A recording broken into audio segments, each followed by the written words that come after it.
My name is B. Casper, and my entire life has been a lie. That's not even my real name. But don't worry, I'm going to tell you all of my secrets. This isn't the story of how I became an orphan. This isn't the story about how I jumped off a 5-story building and survived. This isn't about how I died and came back funny. This is that time I got arrested.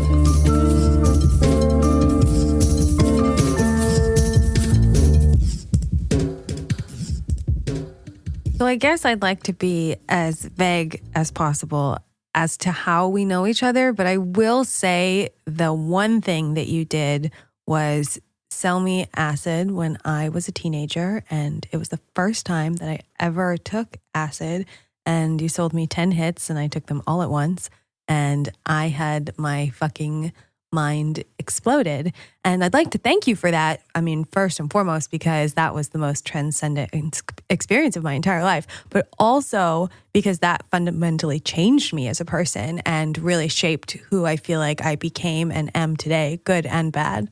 So, hi, friend of mine that I've known for a very long time and haven't seen. How are you?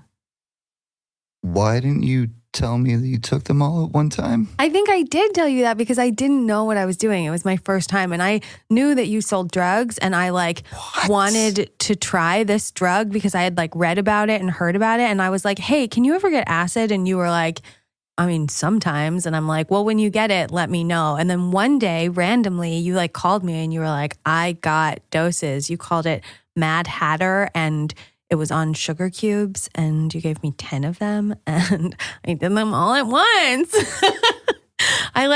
Not all at the same time. I took them staggered, but at one night I did a 10 strip the first time I took acid. It was fun. I would recommend it. Okay, so this is starting to make sense. So I haven't seen you in, probably 12 years at least. Yeah. And you knew me when I was a baby, basically. I was wondering why I haven't heard from you in 12 years. Shut up. It is all coming together now. No, come on. We've been Facebook friends for the last 4 years. We almost saw each other a year ago. We text sometimes. I mean, we don't really it's our lives are so different now. You know what I mean? Your life is so different now. My life is different now. Maybe, I don't know. Do you feel like your life is different now? I mean, not where I took 10 hits of acid, but yeah, it's definitely different from when I actually saw you last. Yeah, so I'm just saying, it's been a long time, and hey, and let's talk about your career of selling drugs since you were 17. Okay. How did you start? What made you start? Basically, it just came down to every Friday or Saturday night, I'm just sitting around waiting for my guy to call me and waiting for that phone call. And then once I did get that phone call, about 3 hours later, all my friends would call me and be like, hey, did you find anything tonight? And I'm like, yeah. And they're like, oh, can I get something from you? And I kind of laughed about it. I was like, I bought an ounce. So, if you want a gram or two, I could do that. But that's all for me. So respect. I understand that mentality though. If you need something to hold you over till tomorrow, I can help you out, but I'm not going to sell you a quarter out of, what I got. And then it just came down to a whole bunch of people calling me every week, asking me for shit. And I'm just like, fuck it. I'm just going to pick up more because obviously I know how to get rid of it. Yeah. Well, do you ever see it as a job? Because you've always consistently worked as well as being everyone's guy. You have a certain territory in the, North Midwest, Yeah. Of course it's a job. You have to be on time and on call. Yeah, on call and ready for work. So, you're very good at it. You're very congenial. You're always easy to deal with. Your prices are fair. Your product is good. You're good at your job. Well, it's all listening to the customer. Honestly, you get a couple of those people who would show up at your house and they're like, oh, can I get something from you? And you're like, sure. I'm like, obviously you're not proud of it all the time. So, I've definitely had people come over and take a look at it and be like, all right, well, my buddy's got stuff that's better than that for the same price. And I was like, awesome. Why'd you come by then? So, do you like selling drugs? It's free entertainment, but I'm making money off it too. Tell me more. What do you mean free entertainment? Just going into people's houses or meeting them or hanging out with them or, getting invited to random places because Right, you're the guy. Yeah. Yeah, that's cool. So- It does come with a certain like power and like persona, I mean, I wouldn't even say power. It's more like, hey, on a Friday night, some people sit around, their phone doesn't ring. And I sit around Friday night for about 3 seconds and my phone's blowing up. So Right. That's why I feel like I don't see you that often because you're usually like very busy and important, plus working at a bar, definitely at night. Yeah. So, okay, let's talk about this. You have been selling drugs for what, 1, 2, 3 decades? How long do you think? Over 2. Over 2. And you have never been arrested for selling drugs. Correct. That's so wild. What's like your secret? How did you manage to do that? That's great. And I think like that's a lot of drug dealers maybe like on your level. Like what drugs do you sell other than like acid and weed? I don't really like to dabble outside of that box just because the attention plus the type of people that it brings. And basically when you're selling like coke or crack or any of that shit, you have people calling you like every hour on the hour till 6, 7, 8, 9, 10, 11 o'clock in the morning. Mm-hmm. And, for me, I would be a total asshole if I sold coke because like after midnight, price goes up. Every 2 hours, price goes up. So like you call me at like 7, 8 o'clock in the morning. It's like, dude, just go to sleep, bro. Right. Because I'm going to fucking just rip your fucking dick off and just like feed it to you. Yeah. And it's going to be terrible. Well, you're definitely more of like a downers guy than like uppers, Yeah. It's like, dude, you are going to feel so bad tomorrow when you pay, $450 for a gram. I'm just going to tell you like, I'm sorry, dude. 6 o'clock in the morning, you woke me up 3 times tonight. Over the years, you have to downgrade just for liability purposes because some people are a fucking liability. So, well, that's smart. And that's like good to know. How do you feel like that you like learned to know that about like as a drug dealer? Oh, it's easy to sniff it out. I'm a pretty good lie detector. So like when someone feeds me bullshit, like obviously when you've been doing this long enough, you can smell the bullshit out of people just from being lied to 70% of the time and seeing how they respond or how they react.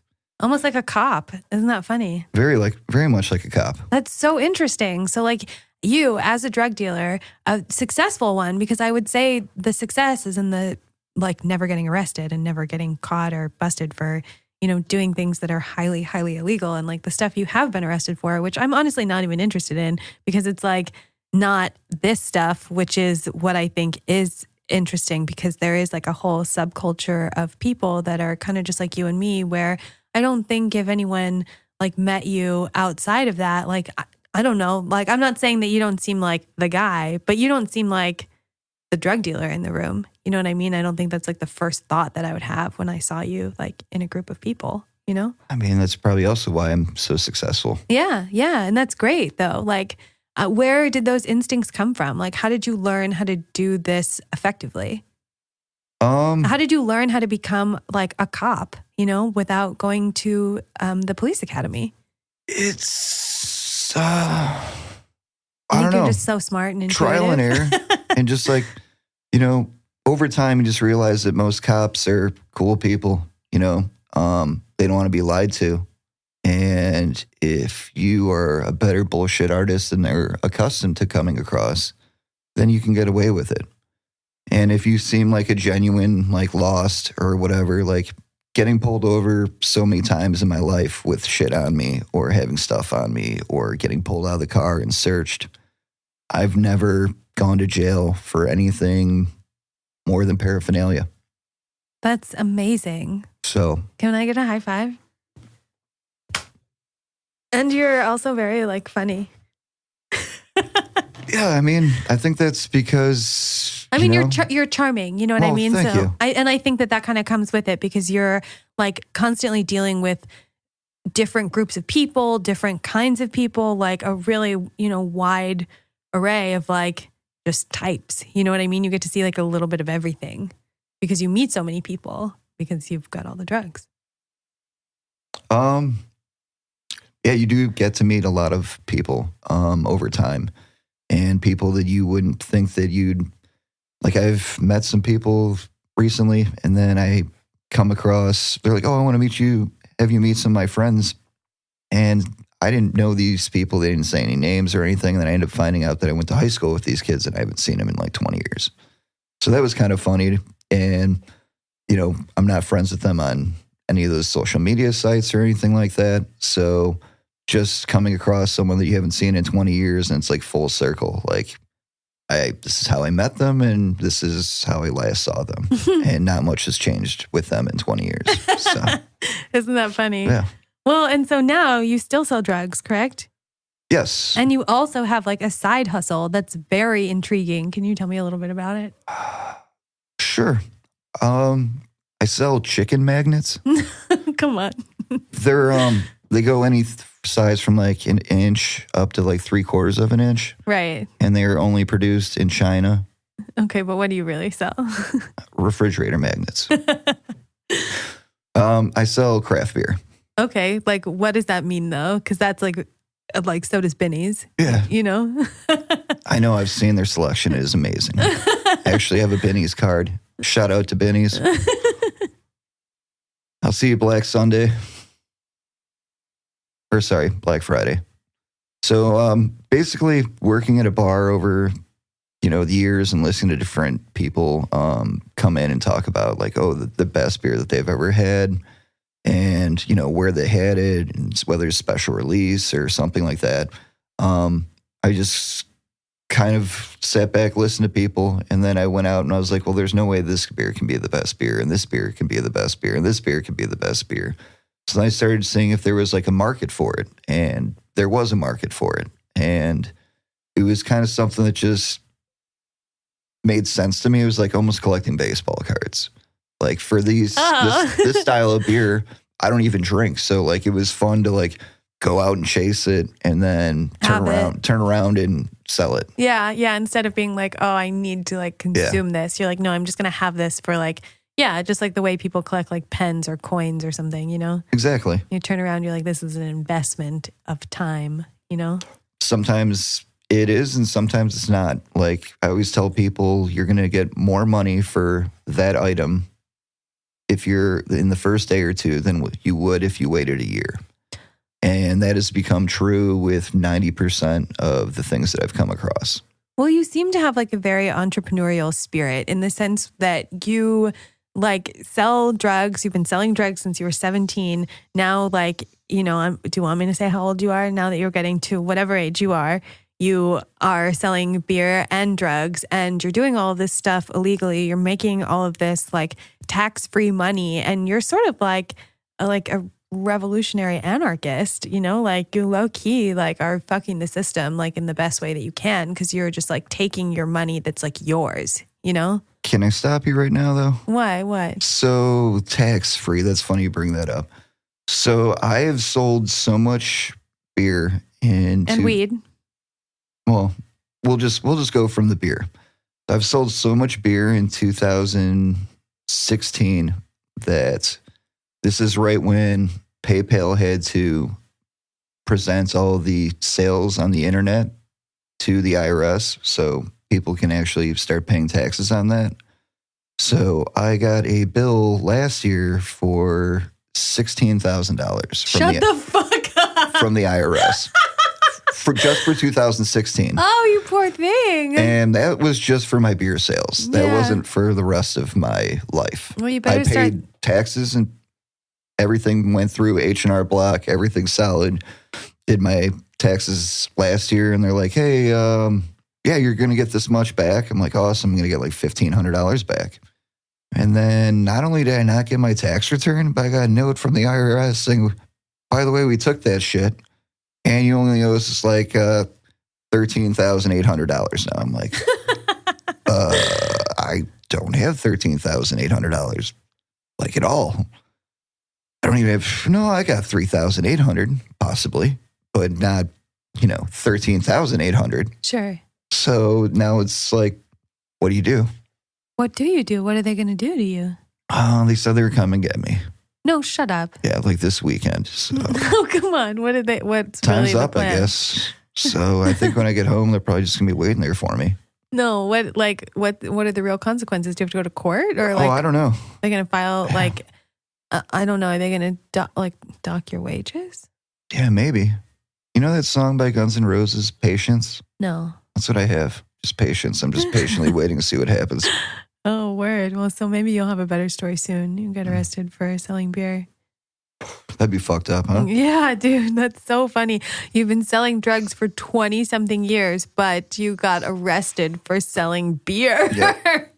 That'd be a really fucked up story. That's called irony. Well, I'd write a book if that happened. Yeah. So you're the expert of not getting arrested, and I'm the expert of getting arrested. So tell me how to not to get arrested. All right. You know, break it down. Yeah. Tell all of the future young drug dealers that are listening to this and looking for like tips and, tips of the trade of someone who's been doing it for 20 plus years, who's never been arrested for selling drugs and who has like a, fairly short rap sheet. Like the stuff you have been arrested for is like petty. Yeah. Yeah. Tell you everything. Tell me everything. Okay. Come on, tell me everything. All right, let me see your hands. I'm going to tell you your fortune. No. Tell me wow, everything. That's a beautiful lifeline you got there. I mean, is that one of the tricks? Are you like master of distraction? Oh, I mean, I got to be, right? Right. I mean, you are really evasive. You're very good at being evasive. Yeah. I mean, you basically, have to figure out how you can blend in with everybody. And that's like, you don't want to be the guy with the, $300 jeans on and the $1,000 Gucci shirt on and, the $5,000 wristwatch or, the 7 gold chains. Like, you don't want to be that guy. No. Because right away everybody's like, who the fuck tool. is that guy? Yeah. Not only who's that guy, but that guy sticks out. What does that guy do for a living? Is that a rapper? Is that an NBA player?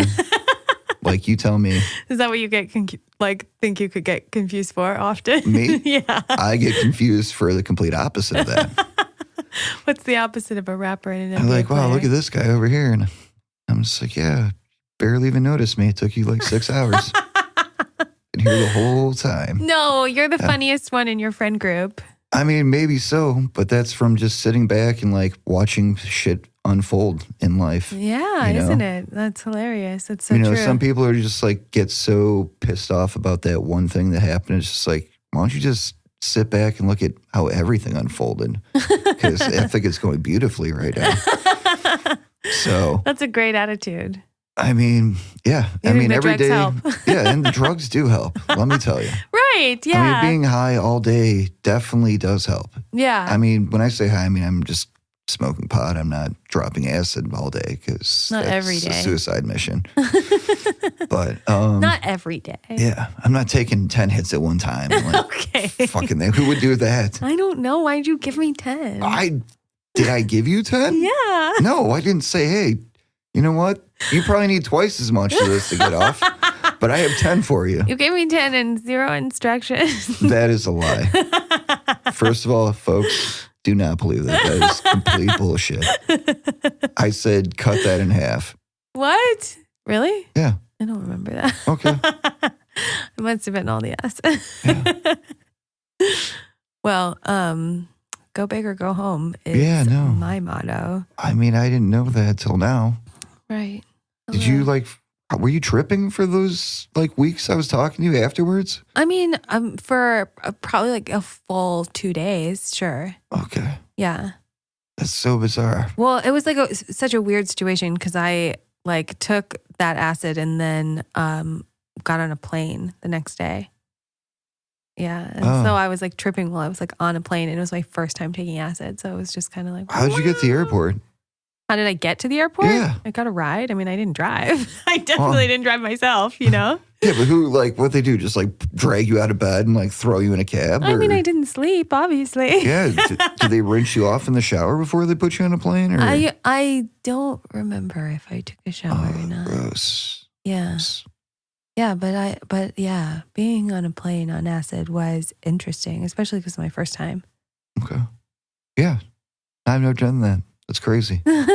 Who the fuck would do that? I don't know. Maybe I am crazy. You have to be crazy. Yeah, I guess. I don't know anybody who's ever like, yeah, dude, you know that acid you gave me? Yeah, I took that shit. Like all of it. And then I got on a plane. I'm like, no one's ever told me that. And that's so messed up that I haven't seen you in like 12 years. Yeah, sorry. And I mean, I didn't say that to be like an assaulting thing on you, you know. I'm fine now, you know. Are you? I mean, I guess I don't know. Good question. I've only seen you for maybe an hour? Yeah, 2 hours. 2 hours? Yeah. In 11 years. Yeah. Yeah. I mean, how do I seem? Am I okay? I mean, you look the same. That's nice. I think she got taller. No, I didn't. Yeah.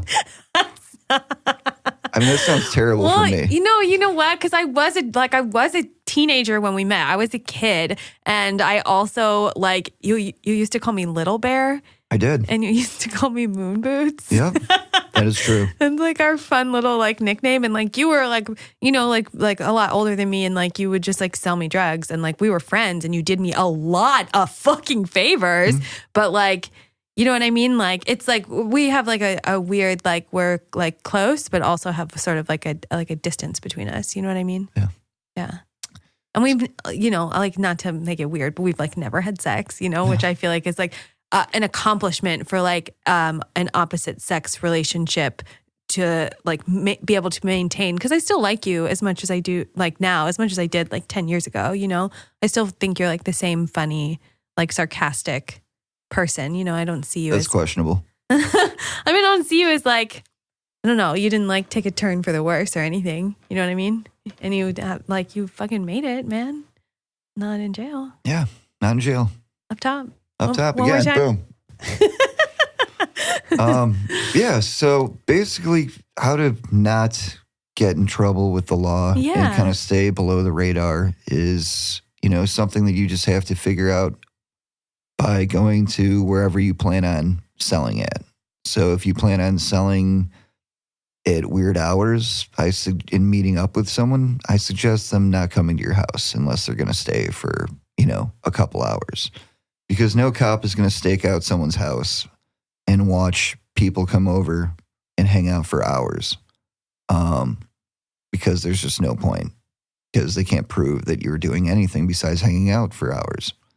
Now, if you go in and out and you have people coming in and out of your house, and when I say in and out, I mean stay there for 10, 15 minutes, 20 minutes, and some people only stay for 10 minutes, then over an hour amount of time, you have 20 cars over your house, and what was everybody doing there? Good question. So I've lived down the street from a police station, and I probably had at one point 10 pounds in my house.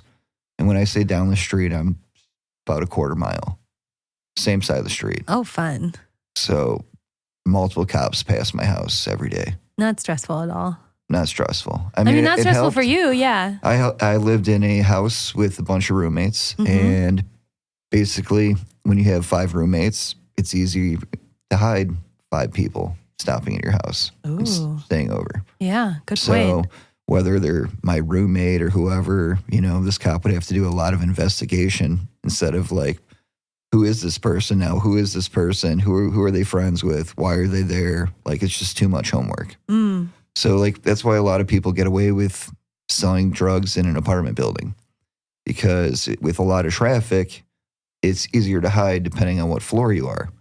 If you have people when they come up and say they're going to a 3-story apartment, and there's a way where you have to go up the stairs and everything to get to the apartment. So obviously the first person is going to be the first floor is going to hear you, and they're going to, when you go up on the second floor, and then the person on the second floor is going to hear you if you go up onto the third floor. So it's easier to hide the fact of what you're doing when you're on the third floor than the second floor. Yeah, word. So that's interesting. That's good to know. I never thought about it like that. Yeah. Because the first person just is going to hear everybody walking up the stairs no matter what, because everybody's above her. Yeah. Or them. So, yeah, it's all about planning on where you're living at and going into your atmospheres of where you're planning on pushing your product and Well, you are the type of dealer, and tell me if this is incorrect, but I feel like this was the case more often than not from when I knew you, is that you would drive to other people. You would have them meet you at locations that were, not a house. It would be like a parking lot or a gas station or somewhere kind of like neutral. And you'd meet with people and then do the deal, do the exchanges then. Yeah, it depends on, where I'm at or what time of night I'm going, if I got other stops to make, how much time I have in between and everything else. And it's about basically figuring out which fire you have to put out first. Because some people have those other people, in their Rolodex they call and get stuff from. And some people only have one person to call. So obviously the person who only has one person to call, they kind of move to the back of the list. Sure. Yeah. That's interesting. That's like a social hierarchy within like a drug dealer. Yeah. If you know that this person goes through 5 guys, you probably want to take care of him first because his guy's probably going to call him and be like, oh, I could be there in 10 minutes. And it's like that Tom Green episode of Undercutter's Pizza. How he shows up he sits in, he follows pizza places. I remember that. Follows the driver to the house. And then as the driver's getting out of the car, he runs up to the house with like a cheese pizza and a tackle box full of toppings. And he walks up the door. He's like, oh, I just want to give you your pizza for cheaper. And he's like, who the fuck are you? He's like, we're with Undercutter's Pizza Company. And he's like, is that a fucking tackle box? He's like, yeah, but it's of toppings. And so he comes to your door with a cheese pizza and just fucking has the tackle box of toppings. So if you want pepperoni on there, he just opens up the tackle box and pulls out the pepperoni and then just throws it on there. So, yeah, it was hilarious. And that's like how you have to figure out if you're going to want to undercut people and play it safe. So sometimes like you have to meet up with people and go to their house because you don't want... they're kind of stupid or they drive like a loud vehicle. When I say loud, I mean like color, type, model, make. Oh, interesting. Yeah. So like if they pull up and they're like this person's in a yellow Volkswagen Bug. It's like, everybody wants to automatically just see who the fuck's getting out of that car. Yeah. So when that person shows up, which I've had happen to me before. Yeah, that's Hannah's old car. And like you're like, oh, where the fuck is this person? They pull up in a Volkswagen Bug and like they get out and they look all confused. And everybody's like, what the fuck is this chick doing? Like, and then she gets into your car and you're like, oh, Jesus Christ. Like, first of all, thanks for blowing up the fucking spot. Like, no one, not one person in the parking lot saw you pull in with your yellow Volkswagen Bug.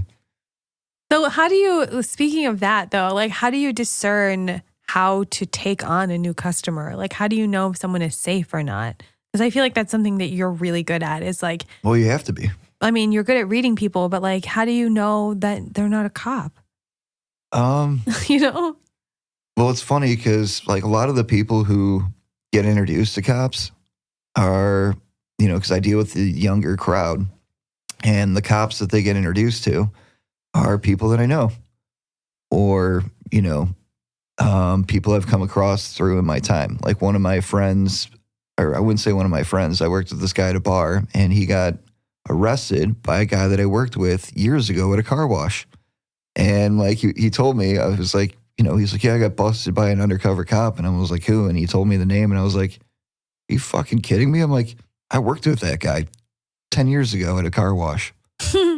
I was like, are you serious? And he like described me and I was like, yeah. And he was like, yeah, dude, that guy's an undercover. I was like, no shit. Whoa. So like, what was it? Months later, I see him and we're talking and stuff. And I'm just like, talking about life because I haven't seen him in years. And he starts talking to me and I was like, oh, this is funny. I was like, so is there a reason this guy's talking to me besides that we have a history?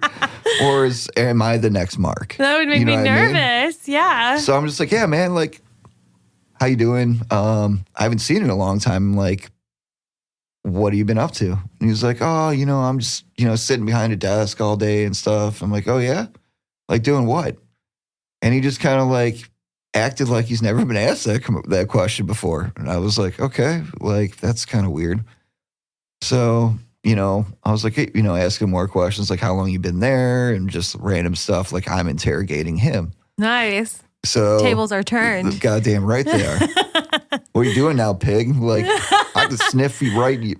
I haven't seen you in 10 years and I can tell you that you're a cop already. Yeah. Word. I mean, I was a Wow. little shocked, but like, once you start asking questions that you would just have with a normal person, like it's funny because those undercover cops don't have those questions. Yeah. They undercover cops have those stories and they only have 3 stories. And Okay. their 3 main highlights in their life or bullshit stories that basically draw attention to make you think this guy's real. Wow. Or if they have a Facebook account, when was this a Facebook account opened up? Yeah. That's a good one. And if you look at my Facebook account, it's only been open for 2 years. So What does that mean? You're a fucking cop? well, I could be. Like I said, you got to act like a cop. You got to think like a cop. Yeah, that's true. To fucking evade the cops. Yeah. That is brilliant. Wow. So, how many different drugs do you think you've really sold? Like really? Have you tried selling a little bit of everything, or like what gets you into selling a certain type of drug? And like, who do you get it from? Like, are you involved with like gangs or like, what do you know what I mean? Like, do you just know like growers or like, how do you get you have access to so many different kinds of drugs. I can't think of one drug that you couldn't find. So where the fuck do you get them? Well, basically you can't, it's so funny because I have friends that are, my age and they still like are kind of clueless or like, they have wife and kids and they don't go to the bars. They don't fucking know anybody. And I've had a couple friends ask me like, hey man, you know where to get some blow? And I'm like, I mean, I do. And he's like, well, what about so-and-so? And I was like, I mean, okay. And I was like, so why don't you hit him up? He's like, I don't have his phone number. I was like, well, there's probably a reason why you don't have his phone number. If you haven't talked to him about this, I was like, don't look at me. I'm not giving you his number. Right. I was like, figure out how you can get a hold of him. I'm like, if you know where he's at tonight, dude, show up there, bounce around. You got an hour and a half, go to like 3 bars, see if you can find him tonight. He's going to be, you'll see him within an hour and a half at this time. So, and sometimes they'd go out and take my advice, or sometimes they'd just be like, dude, why don't I know him. I was like, dude, I don't give a fuck. I'm like, he's going to ask you where the fuck you got, where you got his phone number, and he's going to be fucking pissed. And I'm not going to be the one that you're going to be like, oh, it was me. So what happens then? Then you call him so that you're like the middleman? No. Depending on who it is and what time it is, or like what I could, if I'm at work at my day job and I get this phone call, like you're waiting. Like if you want to wait till like last minute to find a bag before some concert, like, sorry, I'm not the person that you want to call. Like if you want like something that I deal with, sure. But if you want special requests, like, dude, you need at least 3 days because I'm not going to give you some bullshit because I don't do all those drugs. Right. Okay. And depending on who you are, like you get special privileges. Oh. So like I don't sell coke to people. Right. I don't sell. What about pills? Sure. Yeah. Yeah. Molly? Yep. DMT?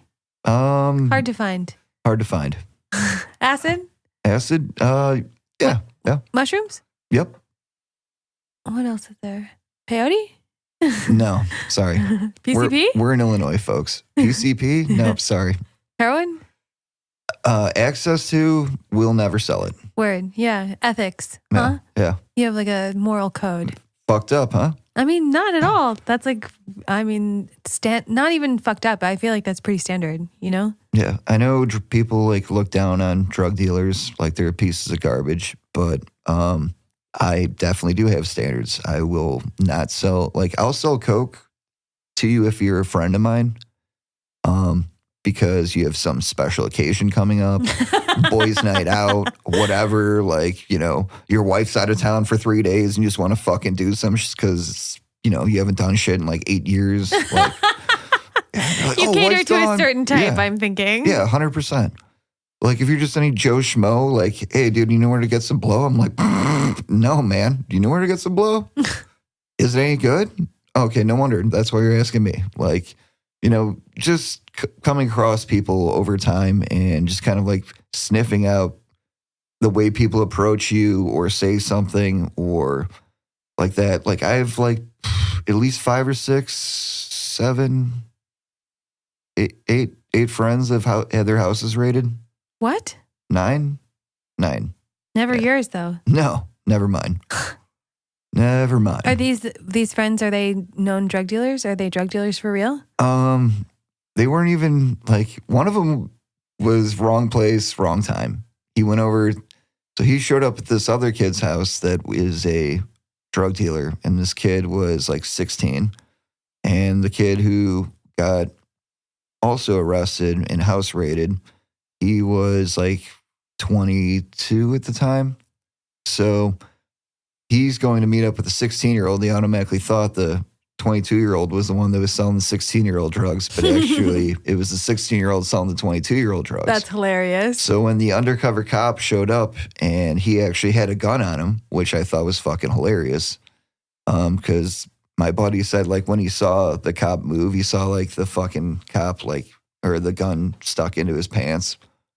And he thought that was really funny because he's like, that's fucking weird. We're, a podunk town and you're meeting up with a 6-year-old kid to buy drugs and you bring a gun. So I thought that was a red flag. And when I heard that story, and then, like 3 days later, both their houses got raided. Whoa. Yeah. Fun. Mm-hmm. I mean, fun for you because you have like managed to evade all of that, all of those types of experiences. And do you feel like being white has played a huge part in that? Or like to what degree do you, because you live in like a mostly white neighborhood. So do you feel like there's even privilege when you're white and you live around a bunch of white people? Or do you feel like that is where the privilege is inherently like the highest? I think if you're going to go out and like, basically do your hustle or whatever, you have to look as common as possible. And you don't want a lot of people to notice or have you stick out. If you're going to like meet up with someone that night that you don't know, which I highly recommend you don't, just from experience, because it makes it like super, like even selling beer. Like I meet up with people at night and, they text me. They're like, oh, I'm in a, black Honda or a black Honda Accord or whatever. And they, it's like, first of all, you're in a black Honda Accord. Like there's 6 of those in the fucking parking lot. Like, okay, cool. Like which one? Hey, throw on your hazards real quick. Make it obvious. I don't really give a shit when I'm buying beer, but like when we're buying drugs from me, please do not put on your fucking hazards. Buying liquor, sure, all day. Put on your hazards so I can fucking find you. Because I'll go up to the car, whatever, we'll make the exchange. But I'm trying to not blow up the spot when I see you. So if I do see you, do not dress like, I don't know, in like a yellow jacket and be like 6'6" with like fucking the whitest shoes that you've ever seen in your life. Right. I guess that's also easier to do in the suburbs, because there is a lot more people that are like more homogenous as far as their style and their like presentation, Yeah. And it also goes by like their history. If that kid's been busted a couple times, you want those people to stay the fuck home. You don't want them coming to your house. You don't want them driving around with stuff on them. No, because if they get busted, then that's a liability for you too. And, the less people that I know that get busted from leaving my house, the better. So I like try to make that number 0. And I think over the years, it's like 3. And 2 people told me, and the other one was embarrassed to tell me. So, and they told me that like, blah, blah, blah. They know that people come out, because this kid was from, a neighboring town. He said that we know that people come out here to get drugs. And he laughed and he was like, well, He goes, that's not why I came out here. He goes, I was hanging out with a friend of mine and I brought this with so we can actually smoke some. And, cops like, okay, well, blah, blah, blah, took the bag and started drilling him and stuff, saying he doesn't believe him and everything, which is pretty standard. Cops like to basically act nice in the beginning so they can try to tell you whatever they want to get out of you that they can. Where a normal person just is like kind of having a normal conversation with you, a cop will start having that conversation with you right off the bat. But once he starts thinking that there's something wrong, he changes his behavior and Interesting. starts asking you different questions about, your history to kind of get you to get a rise out of you. Yeah. Like a lie detector test. Interesting. Wow. To see how you handle stress. Yeah. Yeah. So. And you're really good at that. I stay medicated. So. Do you feel like all the weed helps you keep such an even level when you're like in a stressful situation? You have to talk to a cop, you have to lie to him, and you have to seem like legitimate because you have a lot riding on it, Yeah. Like I've gotten pulled over, I don't know, like 5 or 6 times with a warrant out for my arrest. And when I got pulled over, I gave them someone else's name. They would 99% of the time let me go. And that was only one time where they didn't. What a smooth Chicago. operator. Yeah, Chicago PD. God bless you guys. You guys, especially on the South Side, you guys know how to smell some bullshit. Yeah, probably. I mean, Like- that's like a different neighborhood than like, the north suburbs. Like on the spot, this guy asked me what my name was. I told him, and then he asked me what my social security number was. And I fucking had no idea. Right. Wow. So he looks at me, he's like, son, he goes, there's not a black girl on the south side of Chicago that doesn't know her social security number that's under 14 years or that's over 14 years old, because all of them know their social. And he's like, how old are you? He goes, you're a 30-year-old man. He goes, you're trying to tell me that these 14-year-old girls know their social security number, and you're a 30-year-old man, and you don't even fucking know 3. And he had me stumped. I was like, I can't even bullshit through that. How do you bullshit? Like, 6, 9, 11. Is there a dash yet? Just like, how do you bullshit through that? You can't. You can't. He's going to come back and be like, all right, well, you just pulled up as a 90-year-old Indian man. So, it's just like something that I was stumped. Social security number. I'm like, my what now? Like, I got my driver's license number memorized. Social? No, I don't have his social. So. Damn. And then you got arrested for something completely unrelated to drugs. That's so wild. Yeah. And, a successful drug dealer, but like, I don't know, like I wouldn't call it unsuccessful at something else. You know what I mean? Yeah. Maybe just like unsuccessful adulting a little bit, Yeah, I mean, that's... Do you feel like an adult now? Do I look like an adult now? I mean, do you feel like one though? No, I don't. Yeah. What do you feel like now? I still feel like I'm in my 20s. Yeah. And how? And it's probably because I hang out with people. In their 20s. Yeah. And work at a bar. A lot of people are in their 20s. Well, what's it like to do your 20s again? To live in your 20s for forever? In perpetuity? Depending on what bar you work at, just... I mean... And you like your job at the bar, and you like selling drugs, and you like selling beer, yeah? Yeah, I just don't sell drugs at bars that I work at. Sure, you go to other bars. Correct. Nice, yeah. Other watering holes. Yeah, you don't want to shit where you eat. No, never. Yeah, I forgot to mention that, folks. Never shit where you eat. Yeah. Ever. That's how you get dysentery. Yeah. I mean, if you want to sell to employees over time, sure. But do not like walk in there like you're fucking Ric Flair, meets Scarface and fucking doing rails off the fucking bar top your first night with everybody. Yeah, I mean, probably. You kind of have to sit back and like figure out, in the first couple days, who is not okay with this. Right. Not like who's and avoid okay them. with this. Yeah. And keep it out of their hair. Because, and then after you witness that, who also witnessed that, and how many days did it take for that person to get fired? Yeah. So, yeah, like I never like to, with weed and stuff, like, sure. Anything else harder? No.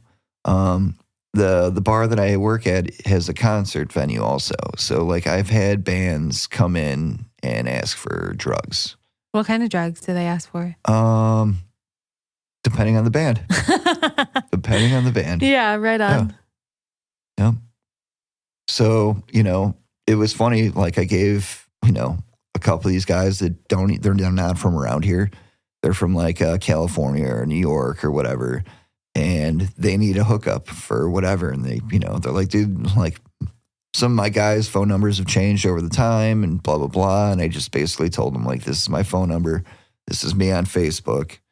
And this is my real name. So you know how to get a hold of me. So if like the number changes, just hit me up on Facebook and be like, hey man, this is so-and-so, here's my phone number, hit me up ASAP. And if I lose contact with that person over the years, that's how I want people to get in touch with me.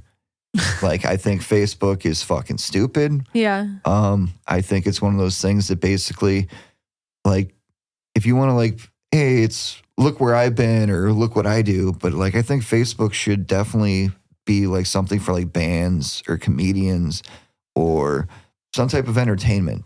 I'm it's glad like, you included me in there because I really also hate Facebook and Instagram and all that, but it is like a necessary evil.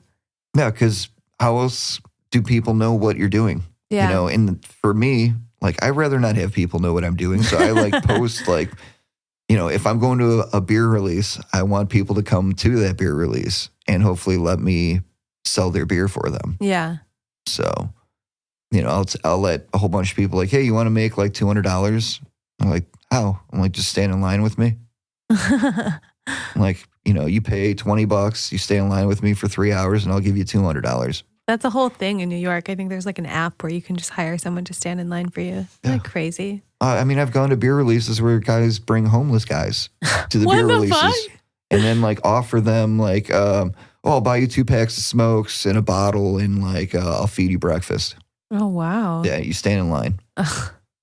And like a lot of these people don't understand, like you need some good homeless guys. Like you need to put some time into this shit. Like they need IDs of some sort with their name and date of birth because like they're going to a brewery to buy beer. Oh. So they're getting carded. Everybody's getting carded. Whoa, I didn't even think of that. See, you're smart. You've got all the angles worked out. You seem like you're like a planner and you can sort of see the big picture and then put all of the pieces together. Like, where do you think that comes from? And I don't say this to insult you, but do you ever feel like you wasted your potential on like selling drugs? Or do you like that this is how you've applied that skill? I'm still in my 20s, remember? Yeah, right. Okay, so you still have a lot of time to kill. Still have a lot of time to kill. Yeah, okay. So, I mean... I like that. I like that age as a state of mind for you. Yeah, I mean, like a lot of people tell me, like, don't you think you're behind the 8 ball right now? No kids, no home, no nothing. And I'm like, oh, you mean debt-free? Yeah, I mean, the IRS thing sounds pretty, like, fucked up. Like, oh, shit, he owes that much? I'm like, yeah, that's about it, though. Oh, and then my car payments, I owe that. Yeah. And I owe my mother $1,000. I'm sorry, I'm a little late on that, Mom. Oh, that's cute. But, yeah.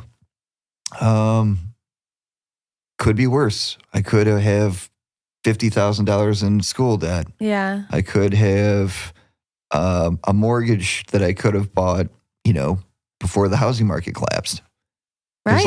I'm in that age group where a lot of my friends did buy houses during that time period. Whoa. And like they took the biggest and hardest hit. Wow. Because that's so real. They bought their house at the peak market of like what the house is going for. Mm-hmm. And then like overnight, it's like, oh, your house is only worth $100,000 less. And you lost your job. So cool. Yeah. Fun. When it rains, it pours. Yeah. Or those people who didn't read their mortgages and they didn't realize their percentage goes up every 5 years by 6%. Whoa. Yeah. That's a lot. Yeah. Tell me like one last parting tip. Like give me a good way to like get away with selling drugs. There's a lot of good parting ways. And as far as like getting away with stuff and not having to basically be out in the open or use like something small or big to get the accomplishment done. So like say, for instance, you are upscale, okay? And you have a lot of product you're trying to move, like a lot of product, like a stupid fucking amount of product to where whoever got pulled over with that would go to jail for the rest of their life without parole for sure. A lot of product. Try to not have that where anybody is driving that vehicle. I've seen people where they rent a tow truck, and that tow truck will basically normally be a flatbed because that makes the most sense. And you pick up a car that has a whole bunch of weight in it and you throw it on a flatbed, and the guy who's picking it up, he doesn't know whose car it is. He's just paid to get it from A to B. So when he gets pulled over, he has no idea what the fuck's going on, and he seems the most genuine when he gets pulled over. So the cop finds it harder to believe someone's bullshit because they smell it. But when you have a truck driver who's like, dude, I don't know. Like, what are you talking about? Do you know this vehicle? Like, I just picked it up. My job is getting it taken from A to B, and that's all I know. Wow. And you can do that under a fake name with fake address and all that stuff. Damn. So hot tip. Yeah. Well, dude, it has been so great to see you. I'm like happy to meet you again now that we're each like a decade older. And I hope that we hang out all the time, and we were besties once. I feel like it's still in us, and I love you. And thank you for coming here and, well, thank you. And telling me a bunch of your secrets and all of these tips of the trade. And I hope anyone who's listening who is selling drugs is learning and gaining something from this. So thank you. Thank you. No problem. I'm glad I can come out and see you. And I mean, it's been crazy how little you have aged in all these years. That's sweet. Thank you. 12 years. Yeah. I would have never thought. Well, what's I mean, up? ladies and gentlemen, like she honestly looks like a 16-year-old girl. So. Okay, stop. So I feel like I'm going to jail. I eat a lot of kale. Okay. You eat a lot of kale? I do. Yeah. Is that the life medicine? I mean, I think that like greens are a superpower. How old do I look? Because I smoke a lot of weed. That's my kale. Oh, you look the same too. Do I? Yeah. You're just saying that. No, I mean it. Okay. Yeah. All right. Thank you. Yeah. Thank you. I mean, I get told I look like I'm 26 sometimes. But sometimes. Yeah. Well, what have you been up to?